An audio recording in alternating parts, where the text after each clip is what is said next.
Hi Janice, welcome to my channel. So, i-unbox ko yung, or ipapakita ko sa inyo, yung binigay sa akin ng mga kapatid ko. Si Myra, si Arami, si Alcamer, because they went to Vietnam last April 24. Basta ganun, around 24, for 3 days ata sila doon. And, 3 days ba? Di ko sure, hindi ko alam. And, they brought souvenir snacks, ganun. Ayan. Pakita ko sa inyo kasi madami. Sayang naman, makontent ko man lang bago makain ng mga anak ko. Kakabigay lang nito pero i-content na natin kasi mauubos na ito ng katabi ko. Okay, so let's start.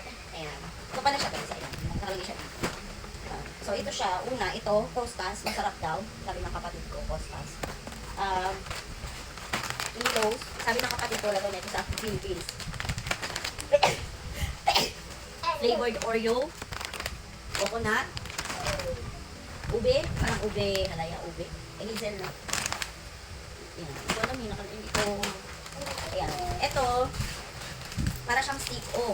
Pero, ang pagkakaiba itong isa, may aloe vera. Parang aloe vera. Ayan, oh, aloe vera. Wala. Tapos ito naman, pandan flavor. Ayan. And then, ito, noodle. Sabi ng kapatid ko, saks lang daw ito eh. Saks lang. Ito muna naman. Ayan. Okay, later ito. Ayan, beef. Beef, noodles. Tapos, ito sabi ng kapatid ko masarap. Tsaka yung Costas. Ito ba yun or yung isa natin? Hindi ko naman alam. Tapos ito, and then this one.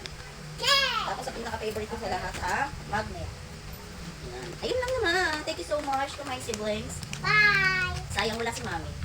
At nakasabay sana yung mga binakis ko mag-food trip dito. Dahil isang upuan na naman.